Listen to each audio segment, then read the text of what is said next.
राम जी के मंदिर में दर्शन करने के लिए गए और जूते बाहर छोड़ गए। जैसे ही चप्पल जूते बाहर छोड़कर मंदिर में दर्शन कर कर वापिस आए तो उनके चप्पल जूते चोरी हो गए, गायब। सेठ जी को बाहर आते से ही उन्होंने जो भिक्षुक बैठे थे उनसे पूछा, हमारे जूते चप्पल देखे तुमने? कहे, सेठ जी हमने तो नहीं देखे, हम तो राम जी को देखें कि तुम्हारा जूता चप्पल देखे।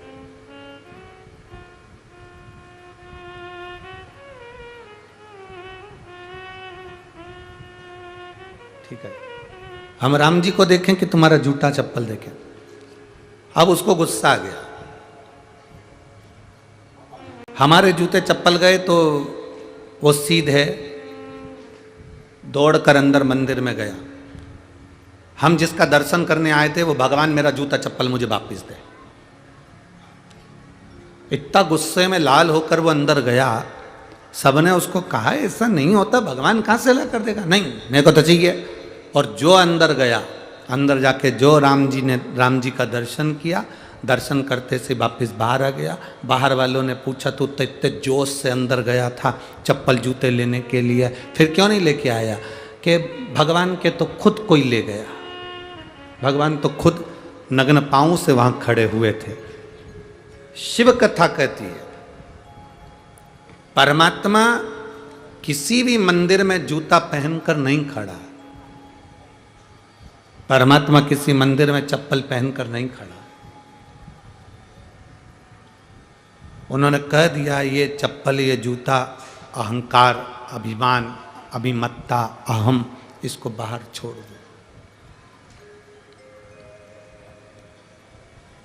कोई भगवान ऐसे ही मिल जाएगा?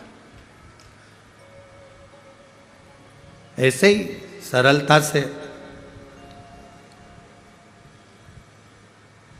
इतनी सहजता से परमात्मा का। लोग कहते हैं नामदेव जी को भगवान मिल गए, जनाबाई को भगवान मिल गए, तुकाराम जी को भगवान मिल गए, संत तुकाराम जी की भक्ति से भगवान मिले, मीराबाई को भगवान मिल गए, कर्माबाई को भगवान मिल गए, रामकृष्ण परमहंस जी को भगवान मिल गए, चैतन्य महाप्रभु जी को भगवान मिल गए, श्री रामानुजाचार्य जी को भगवान मिल गए, श्री निम्बार्काचार्य जी को भगवान मिल गए। क्या इतनी सरलता से भगवान मिल जाता है?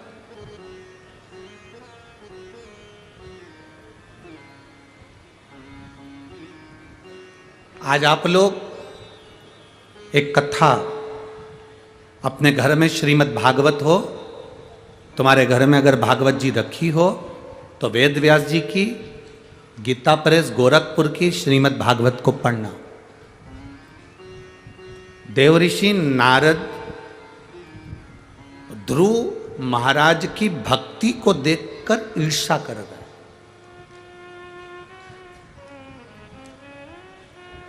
प्रहलाद जी महाराज की भक्ति को देखकर देवऋषि नारद को ईर्ष्या आ गई। देवऋषि नारद ने भगवान से कहा, ये कोई बात होती है? हमें तप करते करते पूरी जिंदगी निकल गई और ध्रुव जी महाराज 4 साल के और उनको नारायण का दर्शन हो गया। प्रहलाद जी महाराज 5 वर्ष के, उनको भगवान का दर्शन हो गया। मीराबाई 6 वर्ष की, उनको भगवान का दर्शन हो गया। कर्माबाई 9 वर्ष की, उसको भगवान का दर्शन हो गया। रामकृष्ण परमहंस जी 12 वर्ष के, उनको भगवान का दर्शन हो गया। नामदेव जी 8 वर्ष के, उनको भगवान का दर्शन हो गया। संत तुकाराम 3 वर्ष के, उनको भगवान का दर्शन हो गया। जनाबाई 7 वर्ष की, उनको भगवान का दर्शन हो गया। संत एकनाथ जी 3 वर्ष की अवस्था में भगवान का दर्शन कर लिया। देवऋषि नारद को थोड़ी सी ईर्ष्या जाग गई और देवऋषि नारद ईर्ष्या भरकर भगवान विष्णु के पास पहुंच गए। नारायण से कहा, यह बात हमको बिल्कुल पसंद नहीं आई कि आपने 4 वर्ष की अवस्था में ध्रुव जी को दर्शन दे दिया, मात्र 4 वर्ष की अवस्था, और हमारी पूरी जिंदगी निकल गई तब करते करते। श्रीमन नारायण श्रीमन नारायण श्रीमन नारायण जपते जपते पूरा जीवन निकल गया। ये कोई तरीका है आपका? भगवान विष्णु ने कहा, पहले शांति रखो, फिर बोलो हुआ क्या है। बड़बड़ बड़बड़ करे जा रहे हो, बोलो क्या बात है। ध्रुव जी को 4 वर्ष की अवस्था में दर्शन हो गए, हमको पूरी जिंदगी निकल गई, दर्शन नहीं हुए, ऐसा क्यों? भगवान विष्णु ने कहा, अरे नारद, तुम समझते नहीं हो, तुम्हें इतनी विवेक, इतनी बुद्धि नहीं है तुम्हें। ध्रुव जी महाराज कोई आज से तप कर रहे हैं क्या?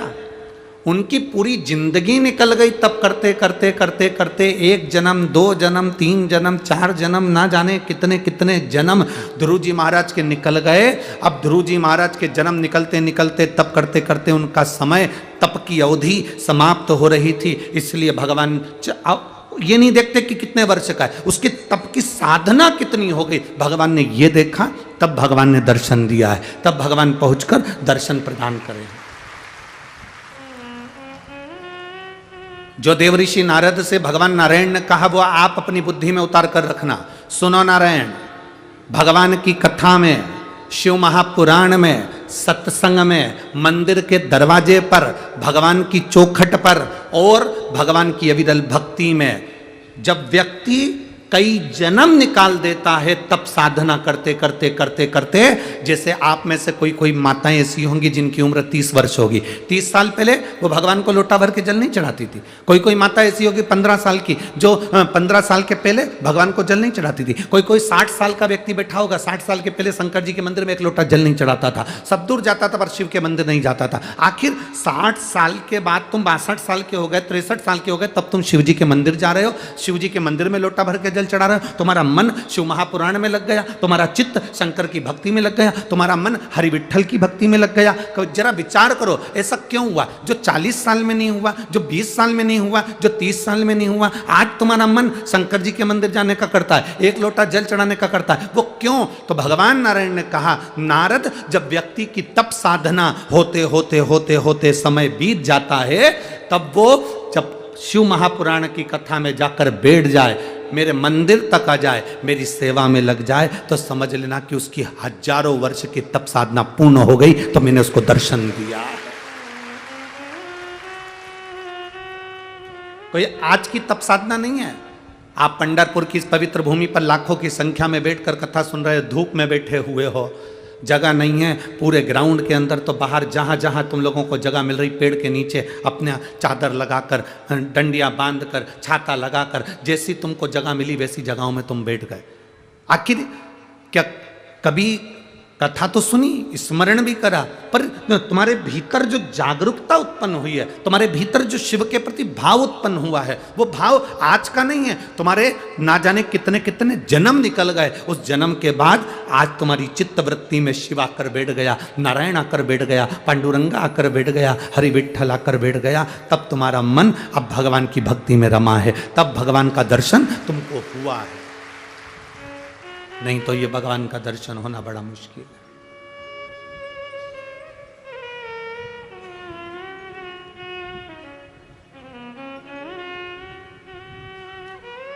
मेरे बाबा दया करना, मैं तेरे भरोसे भोले बाबा दया करना,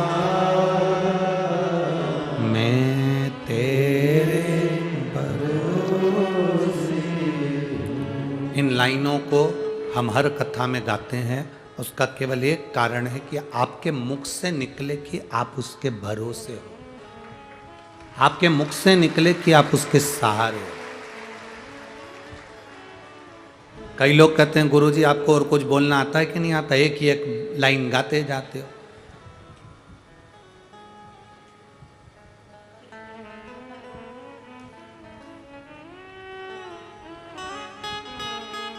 कई लोग कहते हैं गुरुजी रेडियो भी चैनल चेंज करता है, आप भी चेंज करा करो ना भजन।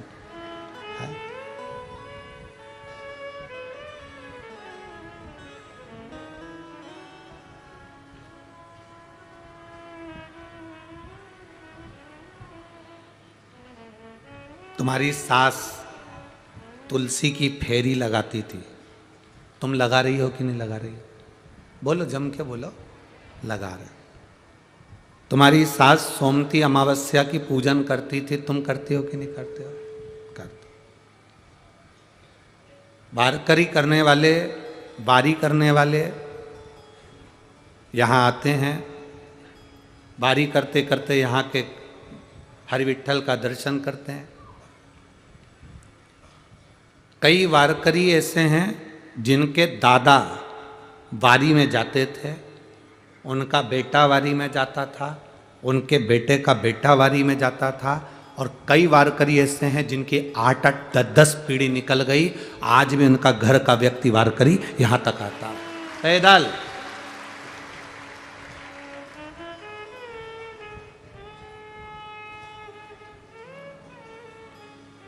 जिसके घर का एक व्यक्ति भी पंढरपुर की पवित्र भूमि पर आषाढ़ी एकादशी में पैदल आता है और कई सालों से आ रहा है, उस घर की देहली की मात्र मट्टी ही मस्तक पर लगा रहे तो हरि विठ्ठल का दर्शन हो जाता है।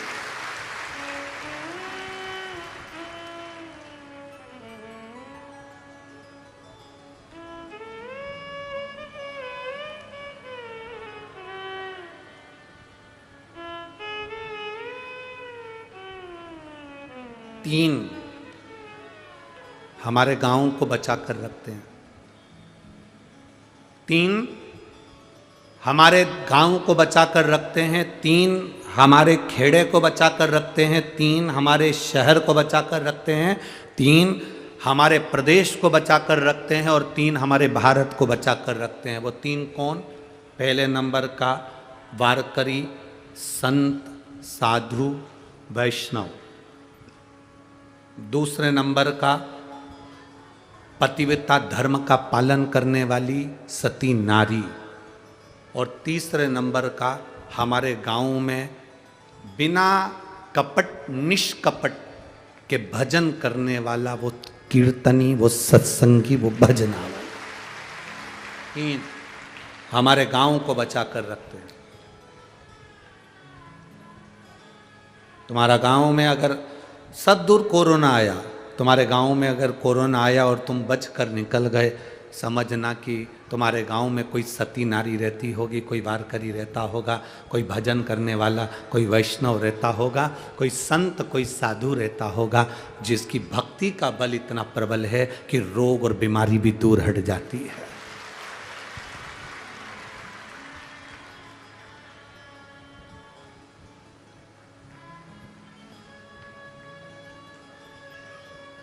इसको चमत्कार नहीं कहते, इसको तुम्हारे भजन का बल कहते हैं। संत नामदेव जी कुएं के सामने जाकर बैठकर कुएं में से पानी उफान आकर और नामदेव जी की प्यास बुझा दे, तो इसको क्या चमत्कार कहोगे? ये भक्ति है उनकी, ये विश्वास है उनका, ये दृढ़ता है उनकी। उनके भजन में वो बल है, उनकी भक्ति में वो बल है कि कुएं का पानी बाहर निकल आता है, गंगा का जल निकल कर आता है। ये भक्ति है उनकी।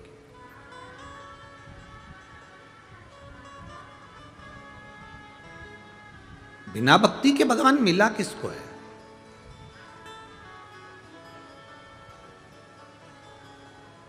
किसको प्राप्त हुआ? हमें लगता है कि नामदेव जी को भगवान मिला, इतनी सरलता में नहीं मिले मेरी जीजियों पंढरपुर की और मेरे जीजाओं, इतनी सरलता में नहीं मिला है मेरा बाबा।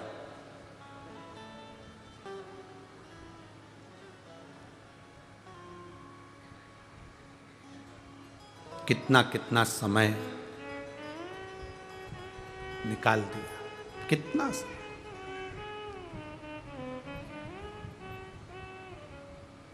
महाराज, जैसे दुनिया में एक ही चीज है जो अंधे को भी दिखाई देती है, और जिसके पास ज्यादा आ जाता है तो वो आंख से अंधा हो जाता है। वो केवल एक पैसा है। पैसा, कोई अंधा है, आंख का बिल्कुल नहीं दिखता, उसको भी पैसा दे दो, वो भी बता देगा 10 का नोट है कि 500 का है, वो भी बता देगा। पैसा अंधे को भी दिखाई देता है, और पैसा आंख वाले के पास ज़्यादा आ जाता है तो वह आंख से अंधा हो जाता है। मतलब उसको केवल अपना अपना दिखता है, बाकी का कोई नजर नहीं आता है, अंधा हो गया। जैसे अंधे को पैसा समझ में आ जाता है कि ये पैसा 500 का नोट है कि 100 का नोट है कि 10 का नोट है कि 5 का नोट है कि 50 रुपए है कि 20 रुपए है, ये उसको मालूम है।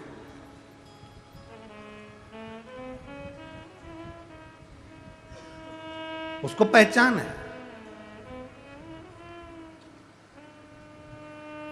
भक्त को भगवान की पहचान होती है और भगवान को भक्त की पहचान होती है।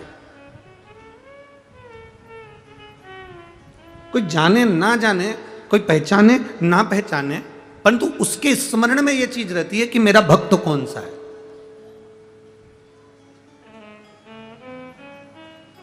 चंद्रभागा नदी का स्नान करने के लिए सब आते हैं। एकादशी के दिन, आषाढ़ी एकादशी पे या कार्तिक एकादशी पर, माघी एकादशी पर यहाँ भीड़ होती है, बहुत भीड़ होती है। सब आते हैं नहाने के लिए चंद्रभागा के तट पर। अमावस्या आ गई तो उस समय आ गए, पूर्णिमा आ गई तो उस समय आ गए। चंद्रभागा को नहाने के लिए केवल क्या पुण्य वाले लोग ही आते हैं? अरे बोलो तो जम के नहीं, चंद्रभागा को नहाने के लिए चोट्टे भी आते हैं। पुण्य वाला कपड़े रखता है, सामान रखता है, विठल पांडुरंगा, विठल पांडुरंगा कह के चंद्रभागा का जल में स्नान करता है। और चोट्टा, तुम करो हर हर गंगे, हम तुम्हें करें घर से नंगे, जा। चोट्टा भी इंतजार करता। कथा सुनने के लिए क्या केवल भक्त ही आएंगे? अरे बोलो तो कहीं के चोट्टे भी बैठे होंगे, बैठे। पर जरा विचार करना, चोट्टा इतने साल से चुरा रिया है, लाखों की चोरी कर ली तो भी चोट्टा की चोट्टा ही है। तुम्हारा कोई सामान चले भी गया तो तुम 2 साल में, 1.5 साल में वापिस मंगलसूत्र, वापिस चेन, वापिस सामान तुमने 2 साल में वापिस बना लिया। वो 1 तोला का था, तुमने 2 तोला का बनाया कि अब की और मजबूत बनवाओगे। तुम आगे बढ़ गए पर वो चोट्टा, बोलते जाओ, चोट्टा ही रिया, उसका प्रमोशन ही नहीं हुआ। क्योंकि अच्छी कंपनी में जॉब ही नहीं कर रहा। जिसकी जॉब अच्छी कंपनी में है वो तरक्की कर रहा है। कपड़ा चले गया, अगली बार आऊंगी ना हरि विठल के यहाँ पर चंद्रभागा नहाने के लिए, ज़्यादा लाऊंगी। अब की बार अकेली आई हूँ ना, अगली बार 2 लोगों को साथ लाऊंगी तो मैं नहाने जाऊंगी तो वो कपड़े देखेगा। मतलब 2 लोगों को लाना कोई सरल बात है? उन लोगों का खर्चा उठाना, उनको खाना खिलाना, धर्मशाला में ठहराना, मतलब मेरा हरि विठल इतना दे देगा कि मैं 3 लोगों का वजन अपने आप झेल सकती हूँ, इतना प्रदान करेगा।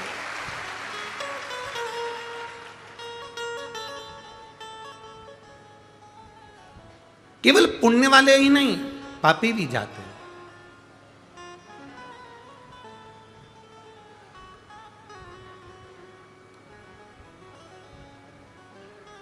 तुम अंदर आते हो और चोट्टे की निगाह तुम्हारे मोबाइल पर, पर्स पर, तुम्हारे गले पर पड़ जाती है। बोलो पड़ती कि नहीं पड़ती? पहचान जाता है असली है कि नकली है। चोट्टा कितना बड़ा परखैया होगा रे, वो पहचान जाता। इसकी जेब में पर्स कितने वाला है, इसकी जेब में मोबाइल कितने वाला, इसके गले में चेन कितने की है, तो मंगलसूत्र असली है कि नकली, चोट्टा पहचान जाता है। जैसे ही तुम अंदर घुसोगे, चोर अपनी दृष्टि से पहचान जाएगा। चोर की निगाह तुम्हारी गले की चेन पर, मंगलसूत्र पर होती है। और कई कई ऐसे लुच्चे भी बैठे होंगे जो देखते रहते कितनी सुंदर आई है, कितनी सुंदर।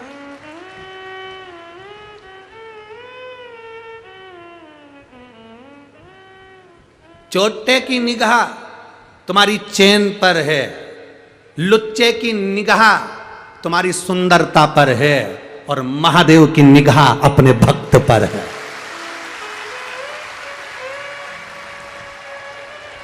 तुम अंदर आए शिव महापुराण की कथा सुनने के लिए तो चोर ने भी तुमको देखा, लुच्चे ने भी तुमको देखा, पर जब तुम कथा सुनने के लिए बैठे तब अंदर आते समय मेरे महादेव ने भी तुमको देखा कि मेरा अपना आया है, मेरा श्रेष्ठ आया है, मेरा अपना है, मेरे लिए आया है, ये मेरे लिए पहुंचा। और जब बस निवेदन इतना है कि आपकी भक्ति कम ना हो, इसलिए हम हर रोज, कल परसों के दिन भी कहा था, वो तो हम यहाँ पंढरपुर की कलेक्टर महोदय को और एसपी महोदय को, यहाँ के कमिश्नर को, यहाँ के पुलिस प्रशासन को धन्यवाद देते हैं जिन्होंने पहले दिन ही चोटों को पकड़ लिया था। धन्यवाद, बहुत बहुत साधुवाद। यहाँ के प्रशासन को हम धन्यवाद देते हैं इस चीज़ के, बहुत बहुत साधुवाद। भक्ति, इसलिए आप लोगों से कहते हैं कोई कीमती सामान लेकर मत आओ, क्योंकि मेरे मालिक से बड़ा कीमती कोई नहीं है। शंकर जी से बड़ा कीमती कौन होगा? है?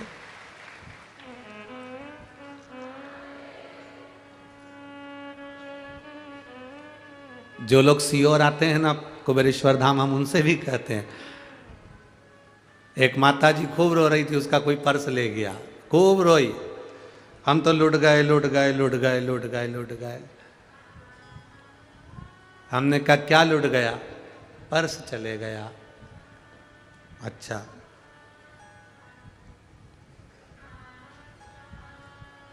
कोई बात नहीं।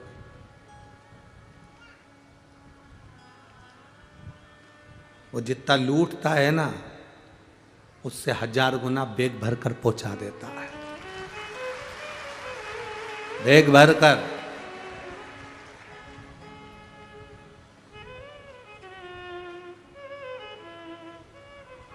आप लोगों के स्मरण में होगा, कुबेरेश्वर धाम पर जो रुद्राक्ष उत्सव होता है, उस रुद्राक्ष उत्सव में कई लोग आते हैं, कई लोगों के पास में टिकट चला जाता है या बेग चला गया, या हम तो मना करते हैं कोई चीज़ लेकर मत आओ, कीमती सामान लेकर मत, किसी का चले गया, उसके बाद टिकट भी नहीं होता, तो फिर अनाउंस किया जाता है, सूचना अनाउंस करते हैं कि जिनका टिकट चले गया या पहनने के कपड़े चले गए या आने जाने का किराया नहीं, वो बाद में अपना नाम ऑफिस में लिखा है, उसका टिकट भी कुबेर भंडारी कराएगा और कपड़े भी कुबेर भंडारी पहनाएगा। करता वो है, उसकी भक्ति, उसका विश्वास, उसकी दृढ़ता। हम जितना उसका भजन करेंगे, हाँ शक दुनिया पर करो पर परमात्मा की भक्ति पर कभी शक मत करो, कभी मत करो। और एक बात अपनी बुद्धि में उतार कर रखना, शक और शक्कर ये लिमिट में रखो। शक्कर भी चाय में लिमिट में होना चाहिए, बराबर। ज्यादा शक्कर होगी तो चाय पी सकोगे? बोलो जम के। बिल्कुल कम शक्कर होगी तो चाय अच्छी लगेगी? नहीं। शक और शक्कर की मात्रा का लेवल बराबर रखिए। ना शक ज्यादा होना चाहिए, ना शक्कर ज्यादा होना चाहिए। शक ज्यादा होता है तो हमारा घर बिगाड़ देता है, शक्कर ज्यादा होती है तो शरीर बिगाड़ देती है। जब शक ज्यादा होगा तो हमारा घर बिगाड़ देगा। किसी ने कह दिया तेरी सास ऐसी है, शक करना चालू कर दिया, जरूर मेरी सास माँ गई थी ना तो वहां से कुछ करवा के लेकर आई होगी, मेरी सास अभी पंढरपुर गई थी ना वहां से कुछ लेकर आई होगी, मेरी सास वहां गई थी ना वहां से कुछ लेकर आई होगी। बस शक भराता गया। ननन ने ऐसा कर दिया। हम कई जगह चले जाते हैं, कई जगह पर जाकर कोई घूमता रहता है, उससे पूछते रहते हैं माता जी बता दो, पिताजी बता दो, हमारे यहाँ क्या हो गया। उसने कह दिया तेरे पड़ोसी ने तेरे ऊपर कुछ कर दिया, किसी ने कह दिया तेरी दुकान बांध दी, किसी ने कह दिया तेरे ऊपर विद्या कर दी, किसी ने कह दिया तेरे ऊपर काल घुमा दिया, किसी ने कह दिया तेरे ऊपर कोई ने ऐसा कर दिया, कोई ने भूत लगा दिया, प्रेत लगा दिया। ना ना ना, शिव महापुराण की कथा कहती है शंकर भगवान को एक लोटा जल चढ़ाने वाला के ऊपर ना तो कभी भूत लगता है, ना प्रेत लगता है, ना चुड़ैल लगती है। शंकर भगवान पर एक लोटा जल चढ़ाने वाला हमेशा सुखी रहता है। क्यों? क्योंकि ये भूत चुड़ैल सब शंकर जी के पास रहते हैं। जो पहले से उनके ऊपर चढ़े हो वो तुम पे क्या खाद चढ़ेंगे? जबरदस्ती दुनिया के लोग भर्ती में तुम्हारे को भ्रम में कह देते हैं, तेरे ऊपर भूत लगा दिया, उसने तेरे ऊपर विद्या कर दी, उसी ने ऐसा कर दिया, तेरी दुकान बंद हो गई, चलती हुई दुकान बंद हो गई। चलती हुई दुकान क्यों बंद हुई? किस लिए बंद हुई? तुम्हारे कारण बंद हुई। शिव महापुराण की कथा कहती है अच्छी दुकान चल रही थी, बंद क्यों हुई? तुम्हारे कारण हुई। क्यों? क्योंकि कीचड़ और लीचड़ इन दोनों से दूर रहना चाहिए। कीचड़ और लीचड़ इन दोनों से दूर रहना चाहिए। कीचड़ शरीर में लगता है तो दाग लगा देता है, खराब कर देता है शरीर को। और लीचड़, लीचड़ मतलब आलसी व्यक्ति। आलसी व्यक्ति का संग पकड़ोगे तो वो सुबह वो भी जगदम्बा आराम से 8-9 बजे उठ रही, पति कह रहा चाय ला दे, बिना नहाए रसोई घर में चालू करके 8:30 बजे जब जगदम्बा उठ के चाय बनाएगी, 9:30 बजे भेरू ब्रश करेगा, 10:30 बजे नाश्ता चलेगा, 10:30 11 बजे नौकर को चाबी दे दी तो खोल लेना, 11 बजे आराम से साहबजादे दुकान पर पहुँचे और सोच रहे हैं कि मेरी दुकान क्यों नहीं चल रही। नौकर ने उसी दुकान के 2 चौराहे छोड़कर एक दुकान डाल ली और यहाँ के सारे ग्राहकों को वही भेज दिया। कीचड़ और लीचड़ इनसे बचकर रहना। कीचड़ शरीर खराब कर देगा, कपड़ा खराब कर देगा, और लीचड़ व्यक्ति, आलसी व्यक्ति तुम्हारी पूरी व्यवस्थाओं को, पूरे जीवन को खराब कर देगा। तुम्हारी जो दिनचर्या है उसको खराब कर देगा। आपकी सवेरे उठने की आदत है, 6 बजे जगने की आदत है, कोई लीचड़ व्यक्ति तुम्हारे साथ में है, अगर वो 8-9 बजे उठता है तो तुम्हारी भी धीरे धीरे ऐसी आदत बन जाएगी 8-9 बजे उठने की। तुम 4 बजे उठती थी, मालूम पड़े 8 बजे उठ रही, 9 बजे उठ रही। क्यों? क्योंकि वो लीचड़ का साथ हो गया।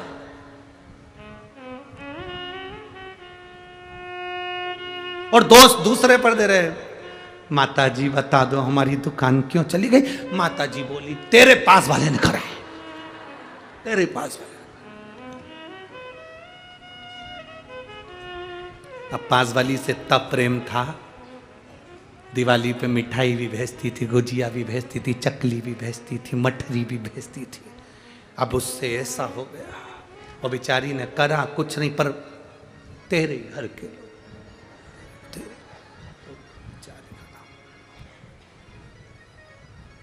दुश्मन हो गए, दुश्मन।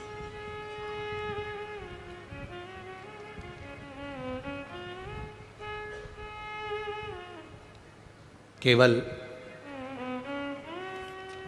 एक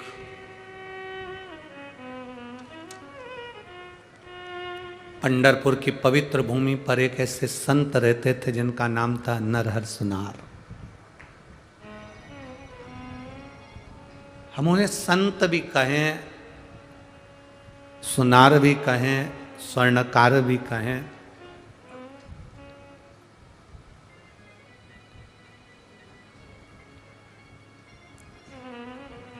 नरहर सुनार की एक बेटी थी जिसका नाम था मालू। क्या नाम था? जम के बोलो जरा। मालू। नरहर सुनार की बेटी जब 14 वर्ष की हुई, 14 वर्ष की नरहर सुनार की जब बेटी 14 वर्ष की हुई,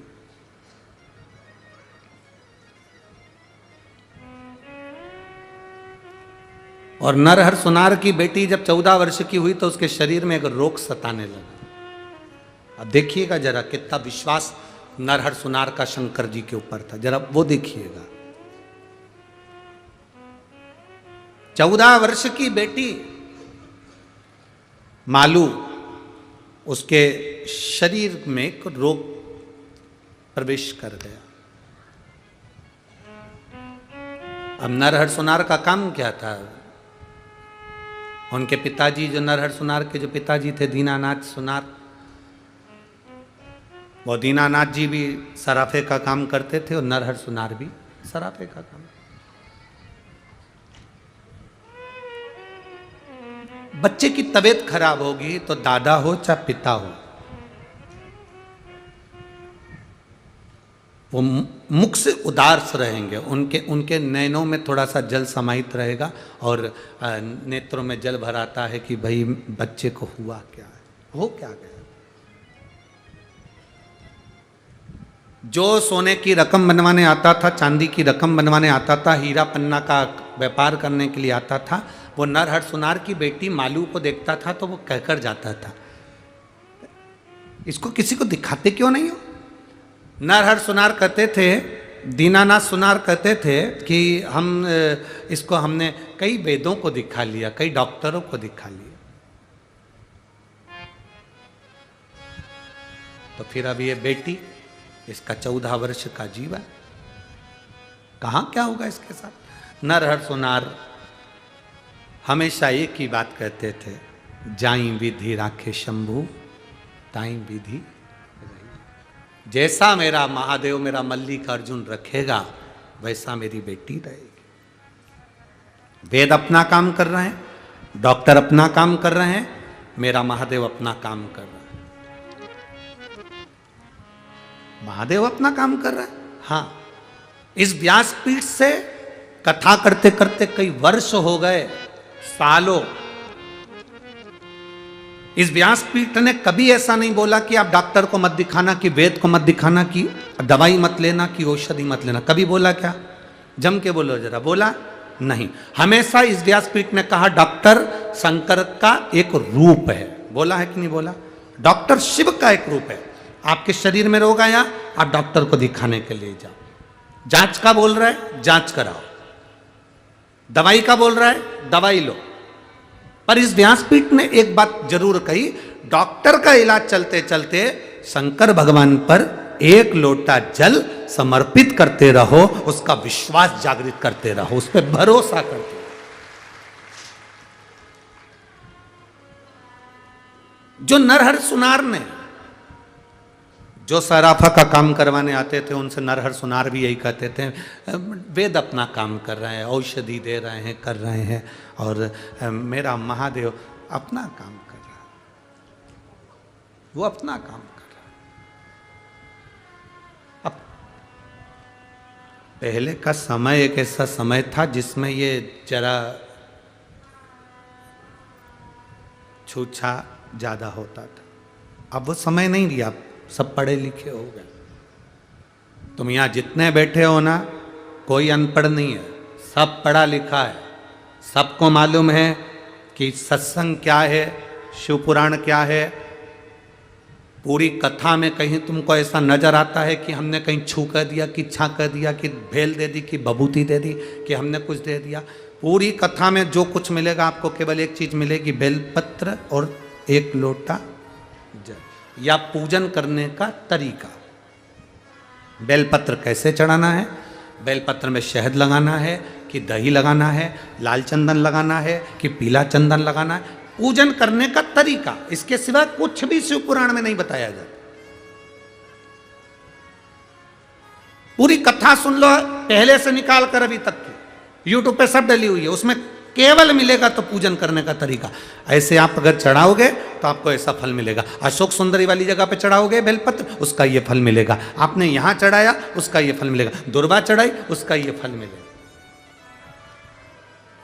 इस व्यासपीठ ने कभी ये नहीं कहा कि अब विद्या करो या ये करो या वो करो। हमने तो आज तक ये भी नहीं किया कि आंख बंद करके तुम माला पकड़ के बैठ जाओ। बोला क्योंकि हम ही नहीं बैठ पाते तो तुम्हें काहे को बिठाएंगे।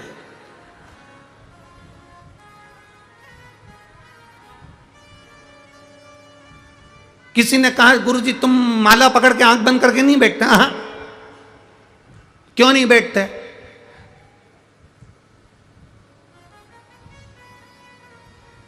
हमारे बत्तल की माला महादेव कर लेते हैं। वो आंख बंद करके बैठ गए, नेत्र बंद करके बैठ गए। अब हम उसको देख लें, उससे निगाह मिला लें, उसका दर्शन कर लें, और उससे नैन मिलाते मिलाते, उससे आंख मिलाते मिलाते, बैठे बैठे उसको देखते रहें। कब आंख खोलेगा? जब खोलेगा, एक क्षण के लिए आंख मिल जाएगी और हमारा कल्याण हो जाएगा।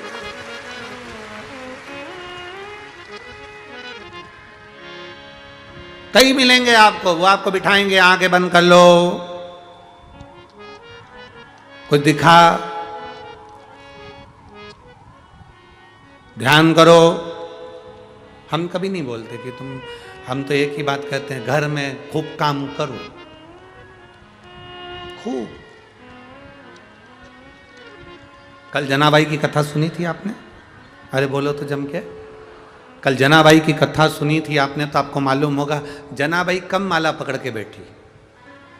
पूरा जनाबाई का चरित्र उठाकर देखना कि एक बार जनाबाई कहीं माला उठाकर बैठी हो, आंख बंद करके बैठी हो, काम करती रहती थी और हरि विठ्ठल बसती रहती थी। काम करते रहो, नाम जपते रहो, पार कर देगा मेरा महादेव, ये निश्चित है। माला पकड़ कर नहीं बैठी।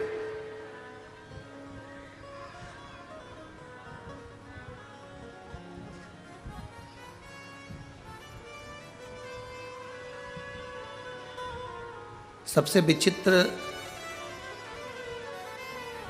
संप्रदाय है वारकरी संप्रदाय। इसको समझना कठिन है। दूसरे संप्रदायों में तो माला पकड़कर बैठना पड़ती है, पर वारकरी संप्रदाय में तो यहाँ हरिविठ्ठल के सामने भी तानपुरा और करताल लेकर खड़े रहते हैं, पाँव में घुंघरू बांधकर, कि बजता रहे, भजन चलता रहे। यहाँ बैठने का काम ही नहीं है, यहाँ तो भजन का काम है। आज भी हरिविठ्ठल के मंदिर में लोग फुगड़ी खेलते हैं। अब मैं लोगों से कहूं माला पकड़ के बैठ जा, तो कोई नहीं बैठेगा। खेल फुगड़ी, खेल फुगड़ी।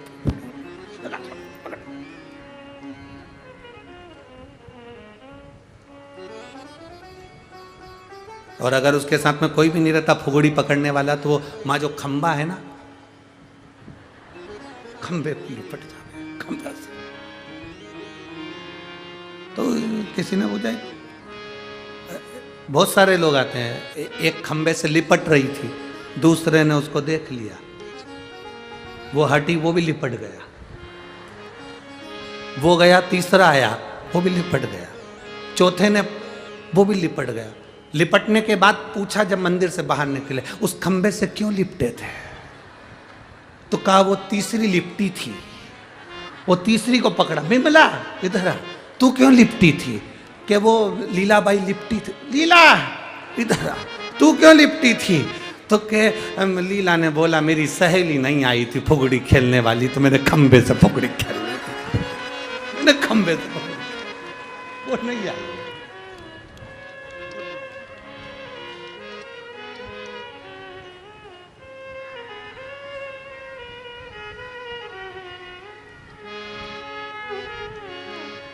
अरे भाई, भजन चित्त, मालू की तबीयत बेकार। कोई कहता है इसको कहीं लेकर जाओ, कोई कहता है कहीं लेकर जाओ। नरहर सुनार कहीं नहीं लेकर गए। उसको कहना वेद अपना काम कर रहा है, डॉक्टर अपना काम करे और मेरा महादेव अपना काम करे। एक पत्र है, देखिए, उसने रिपोर्ट भी पूरी लगाई है हो पत्र के अंदर।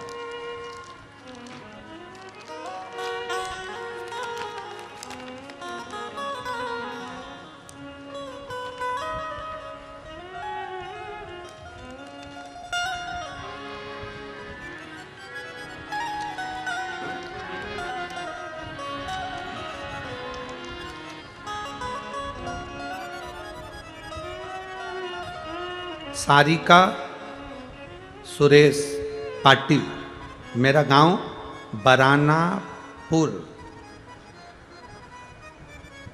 तहसील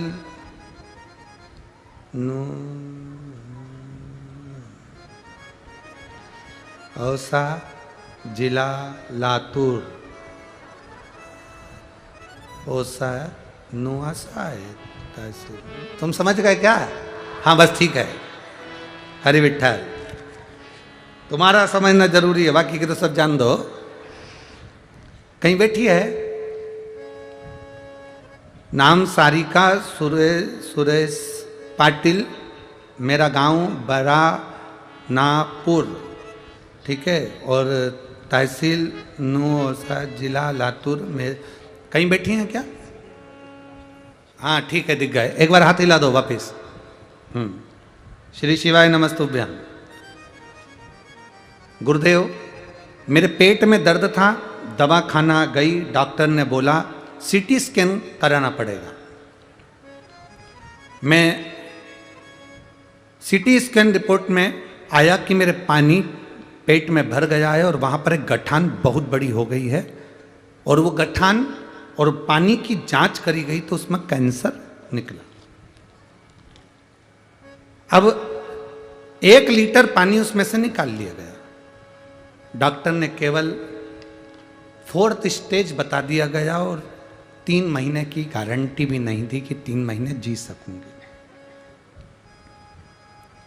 डॉक्टर से कहा इसका कि मेरे माता पिता जब तक जिंदा हैं मैं उनको 4 एकड़ जमीन, 2 बंगले बनाकर बताऊंगा कि मेरे माता पिता के सामने वो खुश होंगे। ये तुम्हारे भीतर बल उत्पन्न करिए, ये तुम्हारे भीतर विश्वास उत्पन्न करिए। और आस लेकर बैठे हो, कब मरेगी सासू, कब आएंगे आंसू।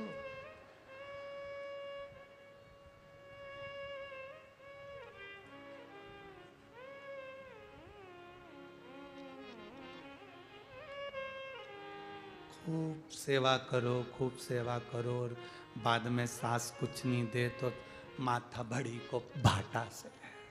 काय का मतलब? आस किससे लगा कर बैठे हो तुम? किससे आस लगा रहे हो?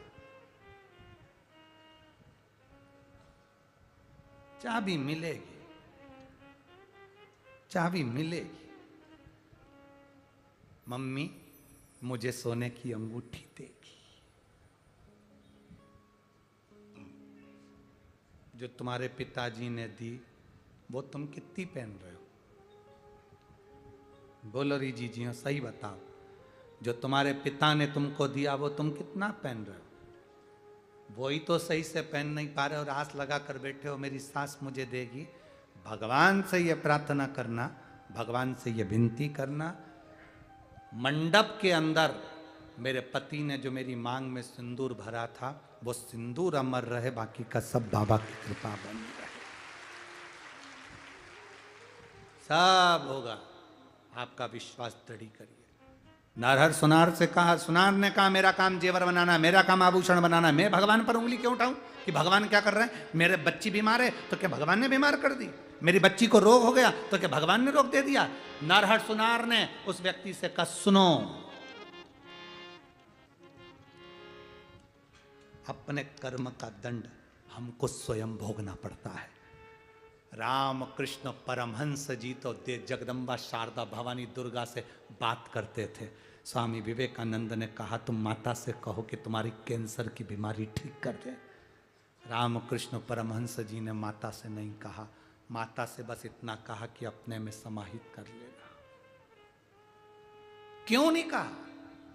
स्वामी विवेकानंद कहते तुम्हें कैंसर जैसी बीमारी हो गई गुरुदेव, तुम्हें इतना बड़ा रोग हो गया, तो माता से कहूं ना कि तुम्हारा कैंसर का रोग समाप्त कर दे। तुम तो देवी का भजन करते हो, तुम जगदम्बा का आराधना करते हो, और तुम्हें इतना बड़ा रोग, इतनी बड़ी तकलीफ। राम कृष्ण परमहंस जी ने कहा अगर मैं भगवान से कहकर मेरे रोग को ठीक भी करा लूंगा ना तो भगवान ठीक कर देंगे, पर मेरा कर्म का दंड मुझे अगला जन्म लेकर फिर वापिस वही रोग होगा और मुझे भोगना पड़ेगा।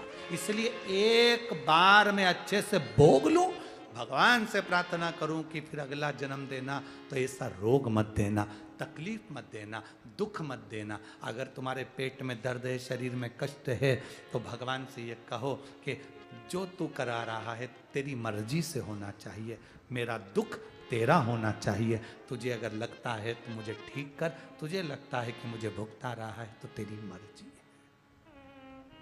जाई विधि राखे राम, ताई विधि रही है। सीताराम सीताराम सीताराम कहिए। ये तेरे ऊपर निर्भर करता है कि तू मुझे कैसे रखेगा, ये तेरा मन। केवल 14 दिन निकले थे नरहर सुनार के, 14 दिन। शास्त्र कहता है 14 दिन तक नरहर सुनार आभूषण बनाने के बाद में घर से गंगा माँ को लेकर, गंगा धर्म पत्नी को लेकर, एक लोटा जल लेकर जब मल्लिकार्जुन महादेव के पास पहुँचते और जल समर्पित करते, 14 दिन निकल गए, नरहर सुनार के हृदय में बात घात कर गई कि तेरा महादेव क्या कर रहा है,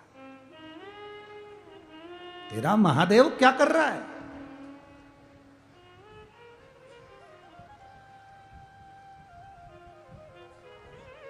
सत्य है, हमारा कुछ ना बिगड़ेगा, तुम्हारी शान जाएगी, पकड़ लो हाथ त्रिपुरारी, नहीं तो डूब जाएगी। हमारा क्या बिगड़ने वाला है, हमारा क्या बिगड़ेगा, बिगड़ेगा तुम्हारा। लोग क्या कहेंगे, सीहोर वाले महाराज की कथा सुनती, एक लोटा जल चढ़ाती, इसके बाद भी दुख तकलीफ। एक विश्वास भीतर जागृत हो जाए तो शिव संभालता है। एक पत्र आया, देखिए।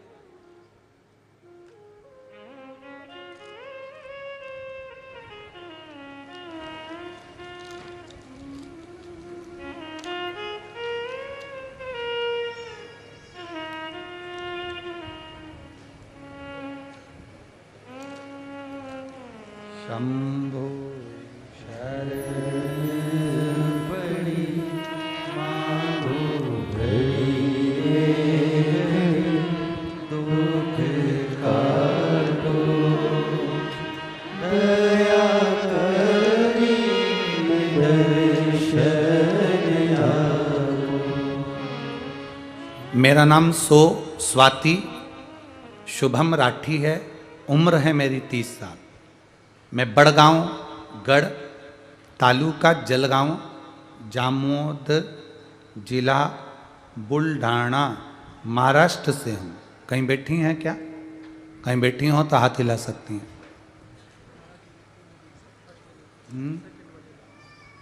हाँ ठीक है, दिख गया, हाथ हिला दो एक बार। श्री शिवाय नमस्तुभ्यं। बच्चा आया है क्या साथ में, नहीं आया, ठीक है।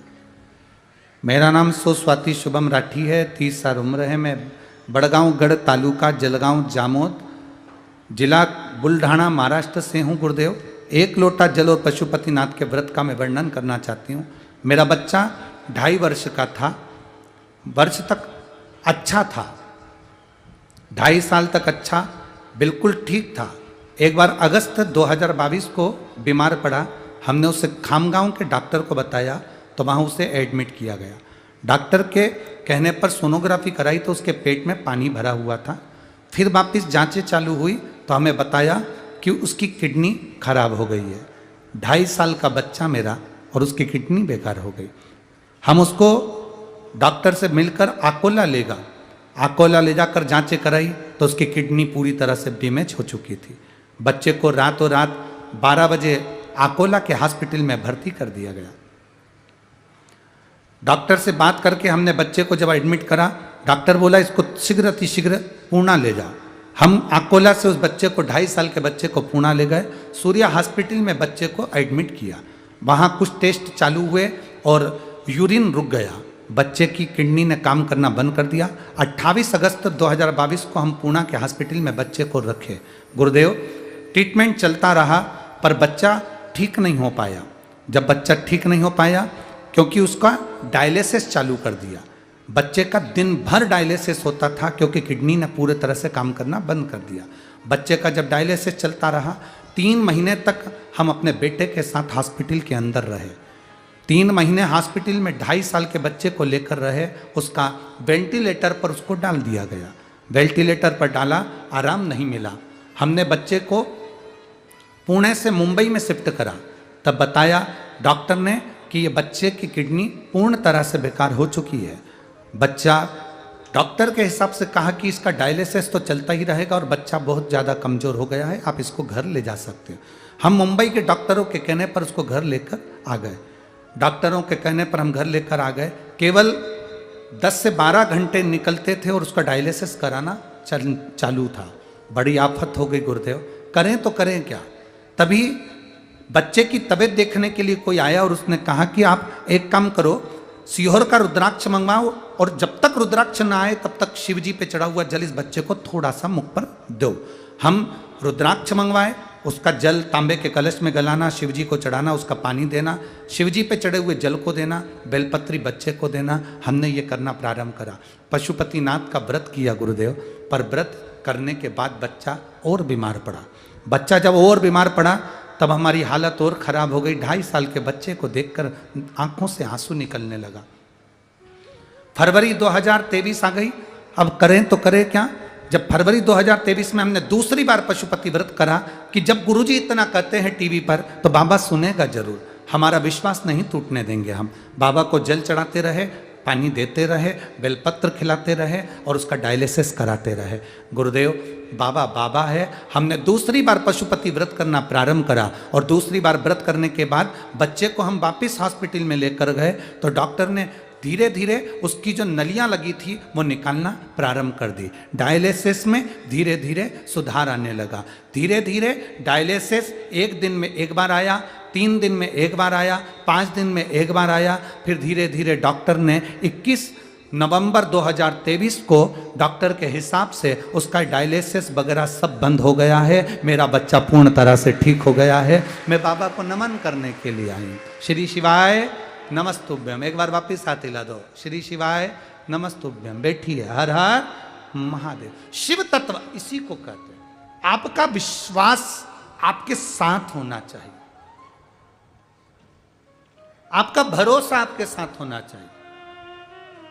मेरी जीजियों, मेरे जीजाओं, मेरी माताओं, मेरी बहन, मेरी बेटियों, मेरे बेटाओं, आप सबसे निवेदन करूंगा, पंढरपुर की पवित्र भूमि पर आप कथा सुन रहे हो, यहां से हरि विठ्ठल तुम्हें खाली नहीं भेजेगा, भर कर भेजेगा, ये निश्चित है।